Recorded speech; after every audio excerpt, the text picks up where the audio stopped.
y estamos hablando del Nuevo Testamento y tratando de darles un entender de la situación en el Nuevo Testamento, en los tiempos del Nuevo Testamento. Soy el doctor Daniel Kuyper y doy clases en el Nuevo Testamento aquí en el seminario. Hemos hablado ya de varias cosas, la historia, las instituciones, y estamos ya considerando la literatura en la época intertestamentaria, todo como un trasfondo en esta época tan importante, tan impactante en todo lo que sucede en el Nuevo Testamento. La influencia de los libros intertestamentarios sobre el Nuevo Testamento. Algunos han dicho, bueno, porque el Nuevo Testamento en algunas pocas ocasiones usa o menciona libros intertestamentarios, que estos libros también son necesariamente inspirados por Dios. Entonces se debe aceptar por lo menos algunos libros intertestamentarios, quizás los deuterocanónicos, o algunos libros en esta época, porque Dios no dejó de inspirar y de dar profecía en estos años entre Malaquías y Mateo. ¿Cómo contestamos esta pregunta? Primero ya he dado un poco la idea que los libros realmente deben reunir tres requisitos. Uno es apostolicidad o ser escrito por profetas. Otro es que tienen que tener un mensaje constante de la salvación, del pacto de amor que Dios ha hecho con su pueblo. Deben tener un cierto aspecto cristológico, todos los libros sin falla. Debe ser entonces la doctrina pura en estos libros, apostolicidad o profético, luego la doctrina pura, y deben ser aceptados por la iglesia también, el cual estos libros no lo son. Algunos eruditos o estudiosos neotestamentarios han observado similaridades entre la apócrifa y el Nuevo Testamento. Algunos comentarios y detalles respecto al asunto. Los libros apócrifos no son canónicos. Y ahora mencionamos algo, pero quiero decir que ellos por lo regular demuestran influencia griega, filosófica.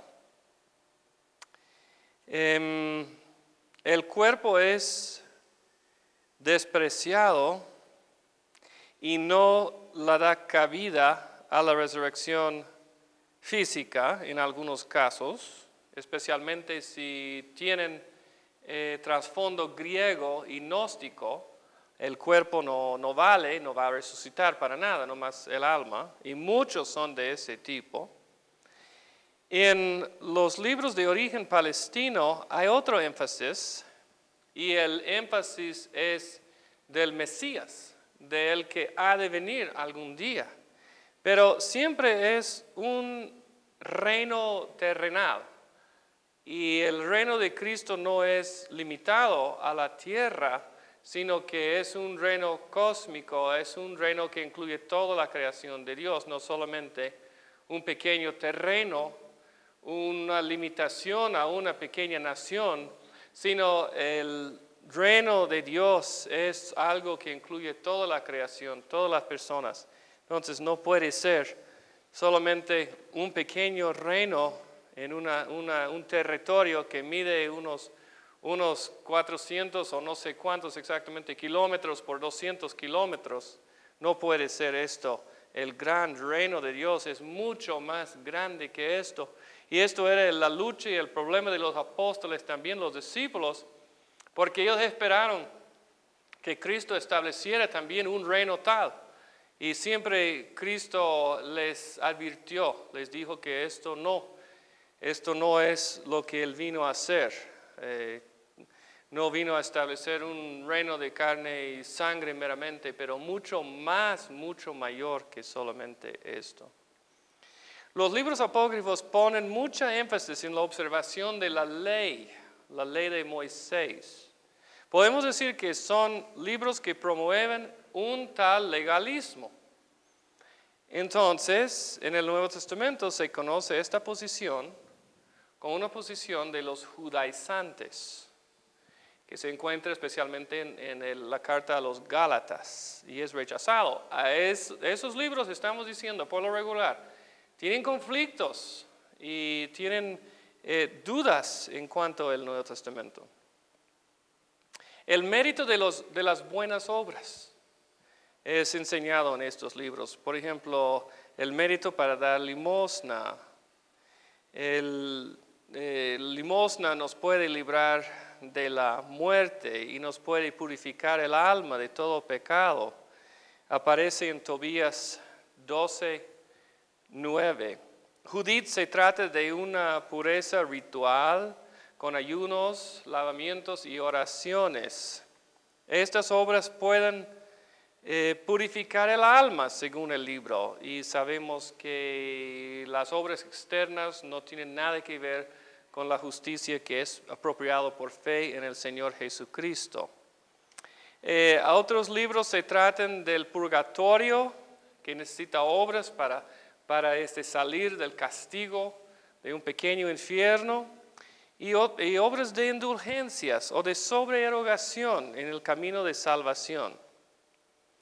Quiero decir que el Nuevo Testamento casi no cita nada de los libros apócrifos, con algunas excepciones. Aquí hay 2 o 3 de ellos. Judas 8 y 9, porque no hay capítulos en Judas, es una carta de un solo. Los versículos 8 y 9, sobre el pleito del arcángel Miguel contra el diablo para el cuerpo de Moisés. Este viene de la asunción de Moisés. Pues, si es cierto o no es cierto, el punto que Judas está haciendo es que hay algunos que están al lado del diablo y que están engañando. Y han sido llevados cautivos por él, porque él está siempre peleando contra el pueblo de Dios. Y ese es el punto que Judas está haciendo. No está haciendo el punto que el arcángel Miguel peleó contra Moisés, contra el diablo por el cuerpo de Moisés. Está refiriendo a esto como una parte de la literatura, y diciendo que hoy en día pelea sigue, y que los hijos de Dios están peleando contra los hijos de Satanás, o los que siguen a Satanás. El Nuevo Testamento también cita algunos libros paganos. Por ejemplo, en Hechos 17, versículo 28, Pablo cita a Aratus. En 1 de Corintios 15, 33, Pablo cita a Meander. Y en Tito 1:12, Pablo cita a Epiménides. Y no está diciendo que necesariamente ellos son inspirados, claro que no. Pero puede ser que una cosa u otra sale que le parece que es una pista que puede interesar a alguien, pero no está diciendo que esto es la palabra de un poeta infalible, inspirada por el Espíritu Santo, bueno para la eternidad, útil para la salvación. No está diciendo Pablo esto sería un ridículo. En el libro de Hebreos, el capítulo 11, 34 y 35, nos hace recordar algo que encontramos en 2 de Macabeos 6, 18, hasta el capítulo 7. Entonces, pasamos a Hebreos, el capítulo 11, 34, y lo leemos de la siguiente manera. Capítulo 11, los versículos 34 y 35. Que dice: apagaron la furia de las llamas y escaparon del filo de la espada, sacaron fuerzas de flaqueza, se mostraron valientes en la guerra y pusieron en fuga a ejércitos extranjeros.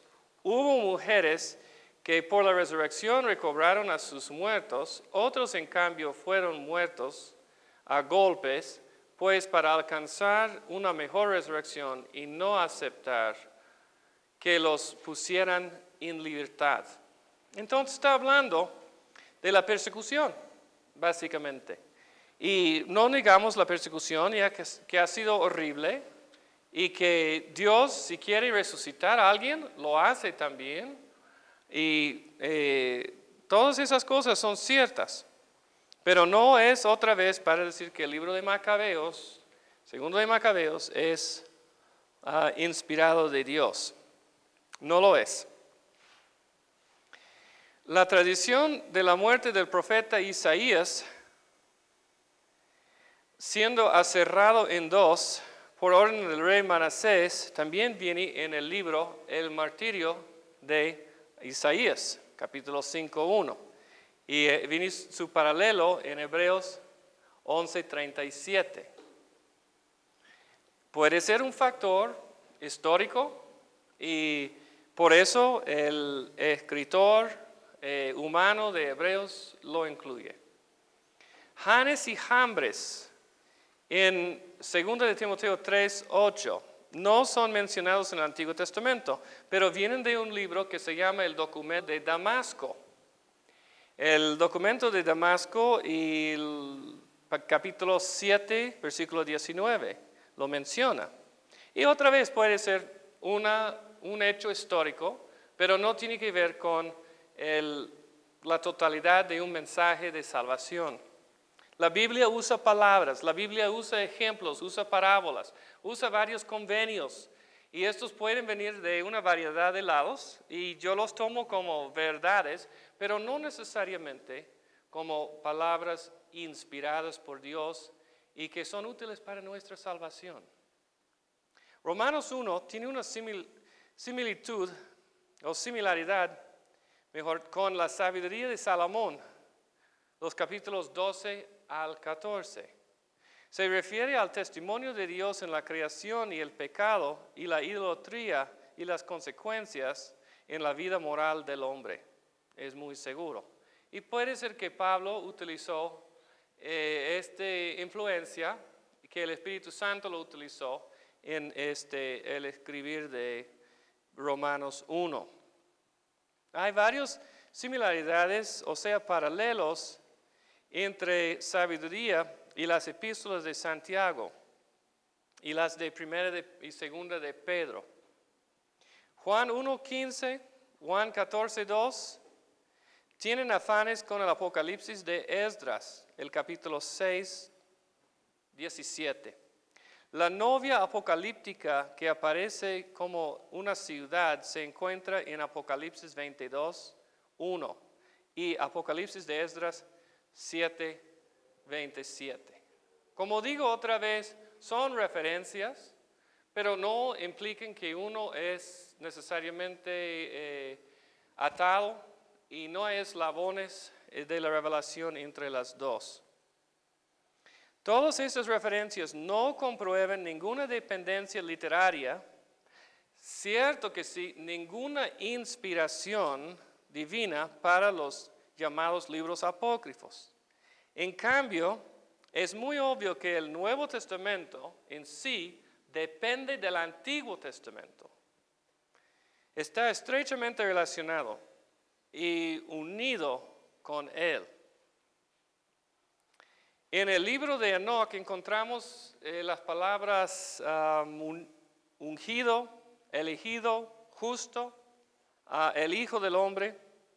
Pues todos estos términos también se encuentran en el Antiguo Testamento y su origen auténtico es el Antiguo Testamento. Más sobre los libros apócrifos. No enseñan ninguna doctrina del pecado, muy poco del pecado. No enseñan la salvación por la gracia, sino es por cumplir con la ley. Los ángeles reciben atención, honra y a veces adoración. El juicio final recibe mucha atención como el reino terrenal y no el reino celestial. Entonces, las doctrinas contradicen algunos principios de la Biblia. Por lo regular, considerando todo el libro. Concluimos pues que los escritores del Nuevo Testamento sabían de la literatura apócrifa. Ellos tomaron en cuenta todo el ambiente en su alcance. No se ignoraron de las ideas religiosas que habían desarrollado en su propio ambiente con su propio pueblo. Sin embargo, hay una gran ausencia de citas directas de los libros apócrifos en el Nuevo Testamento. Es sorprendente. Hay una selectividad impresionante y providencial. Esta literatura contribuyó algo al ámbito neotestamentario. No es nada comparable con la contribución y el fundamento del Antiguo Testamento en relación con el Nuevo Testamento. Y así terminamos esa primera parte, que son los antecedentes del Nuevo Testamento, la historia que estuvo alrededor y pasando en Palestina, las instituciones que son la sinagoga, el Sanedrín, que son todas las instituciones, el templo, y luego la literatura que estuvo alrededor de ellos. Y pasamos a una segunda parte ahora, que es el idioma del Nuevo Testamento. Y esta sección es mucho más breve, pero vamos a ver cómo Dios escogió a una cierta manera de relacionarse con ahora la humanidad, con los que ya vamos a creer y vamos a ser ovejas del prado de Cristo. En el Antiguo Testamento vemos que Dios utilizó el hebreo o el arameo, que es un idioma que falta precisión, balance, expresividad. Si vemos, por ejemplo, en los tiempos del verbo en el hebreo, no más hay dos, el presente y el futuro. En el griego vamos a ver que hay más o menos 16 tiempos que se puede expresar el verbo. Entonces, los vocábulos, las palabras son más precisas, la gramática es más precisa. Para explicar el Evangelio con precisión, creo que Dios escogió el mejor idioma posible. Cuando hablamos de la unidad de las Escrituras como introducción, hablando de la unidad de las Escrituras, pensamos en la obra magnífica del Espíritu Santo. El Espíritu Santo guió a los escritores a que escribieran lo que Dios quiso decir.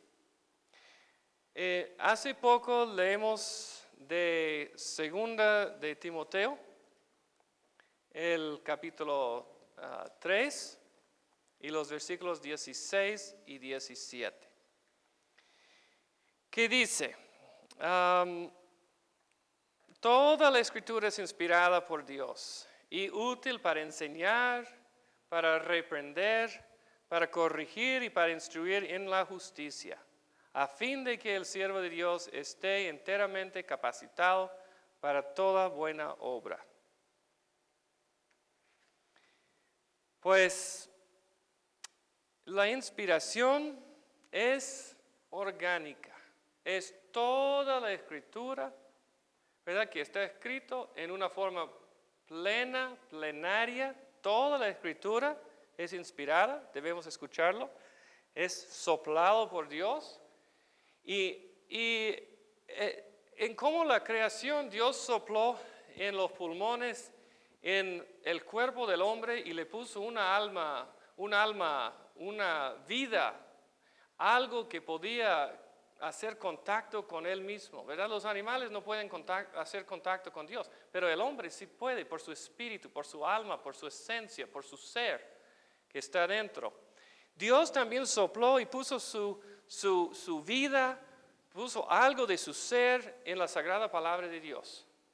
Entonces, la sagrada palabra de Dios es lo que une con nuestro espíritu y nos lleva otra vez a la relación plena con Dios. Por eso es muy importante. Es como el aire es para nuestros pulmones, la palabra de Dios es para nuestro espíritu.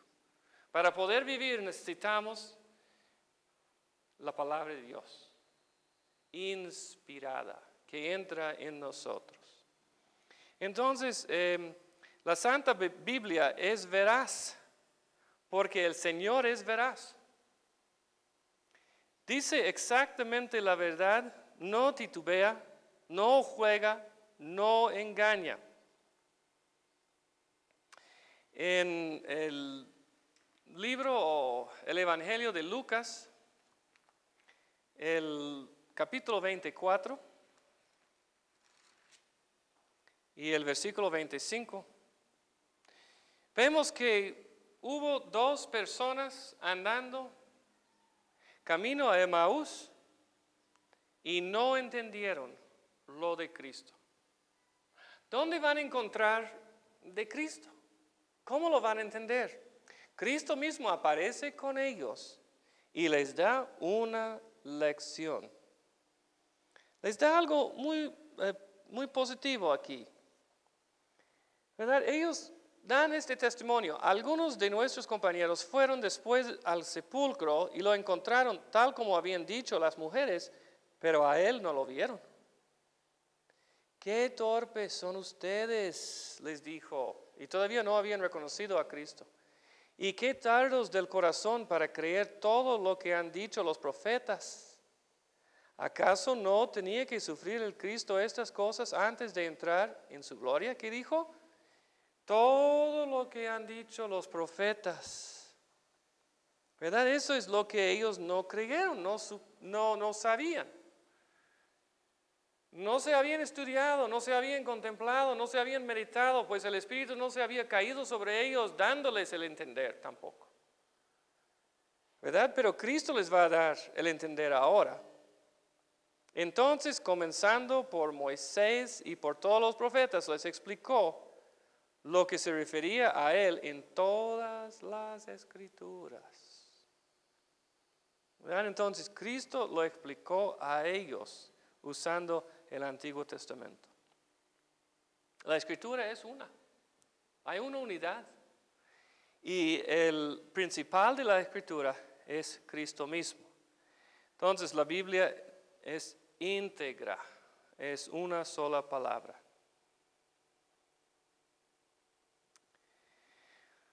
Podríamos ver otros pasajes también sobre la Escritura. Isaías 55.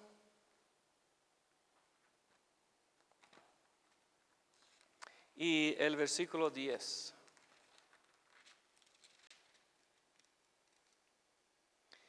Así como la lluvia y la nieve descienden del cielo y no vuelven allá sin regresar antes a la tierra y hacer fecundar y germinar para que dé semilla al que siembra pan y pan al que come. Así es también la palabra de Dios, que sale, o la palabra, que sale de mi boca. No volverá a mí vacía, sino que hará lo que yo deseo y cumplirá con mis propósitos. Entonces la palabra de Dios no va a regresar sin fruto. Va a ser como la lluvia que cae del cielo y que hace brotar la semilla y que da fruto. Ok, muy bien. Entonces la unidad y la importancia de la palabra de Dios y cómo es. Ahora seguimos, después de la introducción, a hablar un poco del koiné. ¿Qué es el koiné? En griego quiere decir común. Es el griego de la gente. La preparación para el griego koiné. En los tiempos anteriores, Dios habló por muchas en muchas maneras y por muchos profetas. A los padres de Israel, a los grandes patriarcas de Israel y a los profetas, habló por las 10 plagas contra Egipto. Habló por señales y prodigios. Elías y Baal arriba en el monte Carmelo, cuando cayó un rayo y cuando quemó el sacrificio y hasta el agua en el lecho lo consumió. Ha hablado en muchas formas, en símbolos, en juicios por el cautiverio, en símbolos por la circuncisión, por la Pascua, la fiesta de la Pascua. En sueños habló Dios por los profetas. El contexto de la revelación siempre era Israel o los que se asociaron con el pueblo de Dios. Por ejemplo, Job. El contexto era el pueblo del sagrado pacto, el pueblo que vivió en comunión con el Señor. Cuando pensamos en los escritos de la Biblia, observamos que solamente Lucas era gentil. Eso es del Nuevo Testamento. La salvación viene por los judíos. Cristo lo dijo a la mujer samaritana, el pozo, al lado del pozo en Sicar, que la salvación viene por los judíos. En Juan 4 y el versículo 22, ahora ustedes adoran lo que no conocen. Nosotros adoramos lo que conocemos, porque la salvación proviene de los judíos. Pero se acerca la hora y ha llegado ya en que los verdaderos adoradores rendirán culto al Padre en espíritu y en verdad, porque así quiere el Padre que sean los que le adoran. Pero viene por los judíos. Originalmente los judíos hablaron hebreo, pero en los tiempos neotestamentarios el idioma había sido alterado. Algo similar, pero todavía diferente, que se llama arameo. Esto ocurrió en los tiempos del exilio. El arameo era inadecuado, no adecuado para ser el idioma del Nuevo Testamento. Como menciono, a un hebreo muy similar, falta expresividad, amplitud, falta vocabulario, falta sutilezas en sus distinciones necesarias para el flujo de las profecías. No era adecuado para relatar las historias y la argumentación que dio, por ejemplo, el apóstol Pablo. Además, pocos hablaron arameo. Entonces, si Dios hubiera hablado en el Nuevo Testamento por el arameo, pues bien poquitos hubieran entendido. En cambio, el griego fue un idioma que todo el mundo hablaba. Fue preciso, elaborado y muy común, usado entre todos. Entonces, por eso, el griego y el griego común, que se llama el koiné. ¿Cómo es que empezó o cuál es la etimología del griego koiné? Más o menos en el año 800 antes de Cristo se estableció el griego clásico, pero no es muy diferente del griego koiné, por la literatura. Hubo personas que escribieron libros, mitos, leyendas, pero interesante que son. La época del griego clásico, Homero y Hesíodo escribieron en este tiempo. Hubo varios dialectos en la península griega debido a las muchas islas y divisiones de ellos. Y los dialectos estaban peleando para ver quién saldría por adelante o qué dialecto saldría por adelante. Uno de los dialectos es el dialecto de Ática. Y salió siendo lo más importante. El dialecto de Atenas o de Ática es lo que dominó. Cuando alguien escribe un idioma, tiene que producir una literatura y a veces el hecho de producir una literatura va a hacer este idioma o este dialecta lo más importante entre todos. Por ejemplo, en las naciones suele ser una ciudad que es de más importancia que otros. Y muchas veces esto es el acento que lleva los locutores de la televisión. Ellos entonces demuestran una cierta preferencia para la capital o la ciudad mayor. Domina.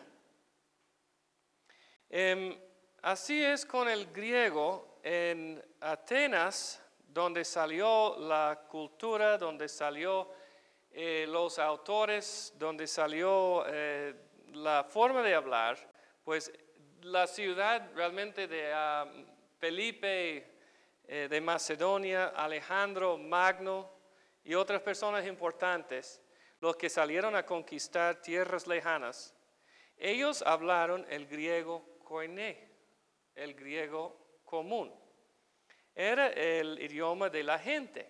Ahora, en el año más o menos 800 reconocemos un griego clásico que es similar al griego común. Trae algunas cosas diferentes, pero no mucho. Es muy similar. En el año 300 antes de Cristo hasta 500 después de Cristo se habló el griego koiné. Después vemos del año 500 hasta 500 el griego bizantino y hoy el griego moderno, 1500 hasta el presente. El griego tenía una amplia propagación en el mundo greco-romano. Tenía que competir con latín. No todos hablaron y escribieron griego. Pero el griego de todos modos llegó a ser el idioma más usual y más hablado. Mencionamos ya que nuestro Señor probablemente usó más que nada el arameo, un tipo de hebreo. Pero hay referencias al hebreo en el Nuevo Testamento. Por ejemplo, Juan 5:2 trae una referencia. Juan 5:2. Había ya junto a la puerta de las ovejas un estanque rodeado de 5 pórticos, cuyo nombre en arameo es Betzata. Entonces, otra referencia es de Juan 20:16.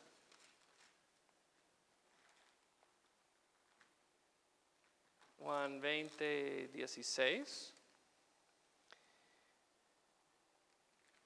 Y no son los únicos que hay, pero doy algunos ejemplos. Y le dijo Jesús, María. Ella se volvió y exclamó, Raboni, que en arameo significa maestro. Pues obviamente está haciendo referencia a la actualidad, a lo que realmente habló. Hechos 22 y el versículo 2 también se tratan del arameo. Hechos 22 y el versículo 2. Al oír que les hablaba en arameo, guardaron más silencio. Y eso es Pablo. Él utilizó también arameo libremente cuando le era necesario y él le era conveniente hablar así. Algunos dicen que Mateo fue escrito en arameo. Eso no creemos, y más luego vamos a hablar de eso, los porqués y las evidencias de él. En Galilea la influencia griega era mucho. Recuerde que Galilea era un lugar donde vivieron muchos gentiles, muchos romanos y otras personas. Una comunidad muy mixta. Y Cristo creció en Galilea. Entonces, él con toda probabilidad hablaba bien el griego koiné también. Ok, ahora pasamos a hablar un poco de los papiros griegos no literarios. La primera cosa que hablamos, ¿verdad? Hablamos de qué es, ¿verdad? Y luego la etimología del koiné. Y ahora seguimos pensando un poco en papiros griegos no literarios. ¿Y por qué son importantes? Estos papiros son documentos en griego que fueron escritos en los tiempos de Jesús y después. Nadie los apreciaba hasta los fines del siglo XIX, pensando que tenían poco valor. Es que estos documentos no tenían nada que ver con la literatura en el sentido técnico. Los papiros griegos son una colección de documentos de carácter comercial y personal. O sea, son escritos una persona al otro, a veces de inventarios, a veces pidiendo algo en cuanto a lo comercial, o a veces en cuanto a lo personal, una familia a otra familia, una relación personal. Y así que son escritas por personas que no tenían mucha preparación académica, muy limitada. Se proyectan un griego del hogar y de la calle, del mercado. Utilizan una gramática básica, no con demasiado vocabulario. Los eruditos escolares del griego han demostrado que los escritos del Nuevo Testamento también emplean algunos de estos vocábulos, dichos, de estos modismos. O sea, el Nuevo Testamento entonces fue escrito con expresividad, pero todavía al alcance del pueblo. Es un lenguaje popular de su tiempo. Las escrituras entonces divinamente inspiradas son escritos en nuestro idioma, en el idioma de la gente. No es una literatura escrita demasiado artístico, formal, que la gente común no puede alcanzar. No es decir que el Nuevo Testamento fue escrito en una forma mocha, en una forma alterada. El griego y la gramática es de la mejor calidad. Sin duda sus palabras alcanzan a todos. Es la palabra de Dios para todos, los más preparados y los menos preparados. Entonces, los papiros no literarios nos han mostrado cómo es algo de la naturaleza del Nuevo Testamento. Ahora hablamos de otra característica en cuanto al idioma original, que es el elemento semítico. Un elemento semítico, ¿qué es esto? ¿De qué se trata? El elemento semítico en el Nuevo Testamento se trata de la hebrea, una palabra en hebreo que está transferido, o puede ser una idea también en el hebreo que es transferido al griego. A veces acomodamos una palabra, ¿verdad? El español no tiene una palabra para que a veces se usa en algunas situaciones, como puchar. Esa palabra realmente es empujar o guachar. No es lo mejor del español, pero a veces sale una palabra, por ejemplo en inglés usamos la palabra taco. Bueno, porque no tenemos la palabra taco, o sea, siempre es un emparedado, un sándwich. Un taco es una especialidad. Es una tortilla y tiene carne o otro otro comida adentro y se enrolla la tortilla y es un taco entonces. Y se puede usar en inglés tanto como en español. El semitismo, algunos semitismos que encontramos en el Nuevo Testamento son, por ejemplo, Romanos 8:15.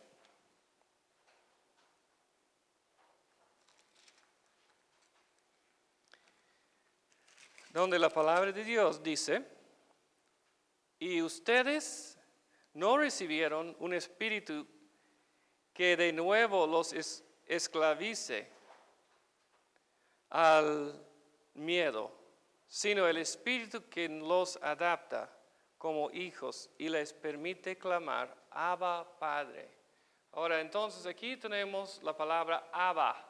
Abba es una palabra en el arameo, y Pablo lo está poniendo la palabra en el contexto de la literatura griega. ¿Qué expresa la palabra Abba? Tengo un amigo que en un tiempo dado, hace algunos años, estuvo en el aeropuerto de Tel Aviv, en Israel. Y hubo un niño enfrente de él y el padre al lado de él. Y el niño levantó la mano y dijo, Abba, Abba. Entonces, obviamente, la palabra Abba es papá, papá. Y eso es lo que Pablo está expresando aquí, que Dios es como un padre amoroso y que seguro hay una confianza y una intimidad con el padre, tal como el niño tiene con su padre cuando dice Abba, Abba. Y eso cabe muy bien en el arameo, ¿verdad? Es lo que se llama un semitismo, porque viene de semita, de los judíos. Tenemos otra palabra que se encuentra en Marcos 11:9. Marcos 11:9. Y ahí viene la palabra Hosana. Tanto los que iban delante como los que iban detrás gritaban, Hosana, bendito el que viene en el nombre del Señor. Hosana quiere decir elevado sea el Señor, elevado. Pero es una palabra hebrea. Entonces lo pone aquí. En el Nuevo Testamento ya empezamos a usar algunos vocábulos y ya ampliamos nuestro vocabulario, ¿verdad? Y el hebreo entra también en el griego. Tenemos otras palabras también, uno siendo la palabra que Cristo dijo de la cruz, que es Elí, Elí, lama sabactani. Mi Dios, oh Dios mío, ¿por qué me has abandonado? Y esto también viene en el arameo. En 2 de Corintios 4:17,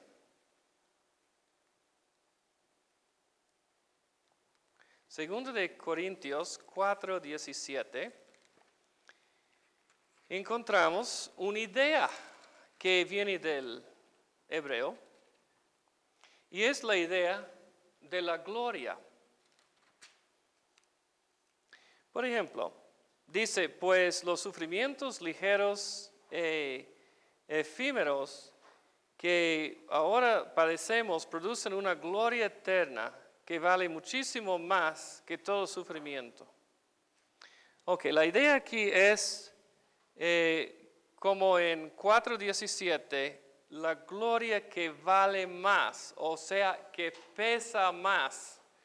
La palabra kabad en el hebreo quiere decir peso, peso. Entonces, gloria es peso, porque lo que pesa supuestamente es valioso. El oro, la plata, esas cosas pesan y por eso peso y por eso gloria. A veces la moneda hasta trae nombre peso. Piensen eso, lo que realmente pesa es gloria. Ese es un concepto hebreo entonces que se ha transferido en el contexto del Nuevo Testamento. Los escritores del Nuevo Testamento, hablando del griego, los escritores del Nuevo Testamento, Lucas, Pablo Y los escritores de las epístolas a los hebreos utilizaron un buen nivel, alto nivel del griego, más alto que otros. Entonces, otra vez son Lucas, Pablo, el autor o el escritor de la epístola a los hebreos. Eso es el nivel más alto. En el Antiguo Testamento encontramos que el que escribe con más estilo literario es el profeta Isaías, y se ha comparado Pablo y Isaías diciendo que Isaías es el Pablo del Antiguo Testamento. Entonces hubo también algunos que escribieron con un vocabulario más extensivo y una estructura más completa, más difícil. La última cosa que podemos mencionar es la influencia de la Septuaginta. Fue la que fue traducido en el tiempo de Egipto, en Alejandría, bajo los reyes Ptolomeos, más o menos en el año 200 antes de Cristo. A veces los autores del Nuevo Testamento usaron una definición de una palabra que venía más del hebreo que del griego, de la Septuaginta.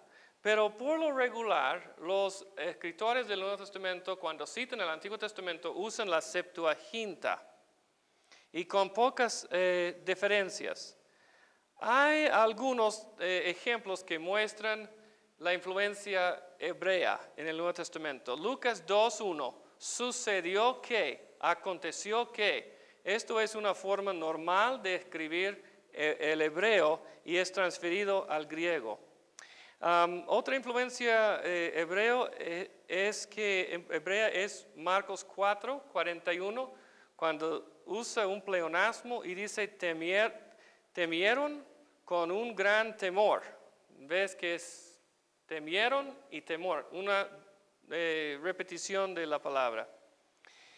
Y en Juan 14:6 y Efesios 4:21 usa la palabra verdad, como en el griego es lo evidente o lo real, algo casi como filosófico, pero en hebreo significa lo substancial y fidedigno. La verdad reside en Dios porque Él es fiel. Y ese es el concepto que realmente estamos viendo en Efesios 4:21 y Juan 14:6. Entonces, cuando uno interprete la Biblia, tiene que cuidarse un poco de qué mundo está viniendo. Muchas citas del Antiguo Testamento en el Nuevo Testamento vienen entonces de la Septuaginta y no del texto escrito original en hebreo. Podemos entonces terminar con el idioma del Nuevo Testamento diciendo que es un idioma seleccionado de lo mejor, el griego koiné, que dominó de la ciudad de Atenas, que tiene sus elementos todavía y su contacto con el arameo, pero principalmente que Dios lo escogió también para influenciar y para hacernos seguros de su amor y de su plan de salvación en Cristo por nosotros. La próxima vez vamos a hablar de una nueva sección que es la crítica textual del Nuevo Testamento.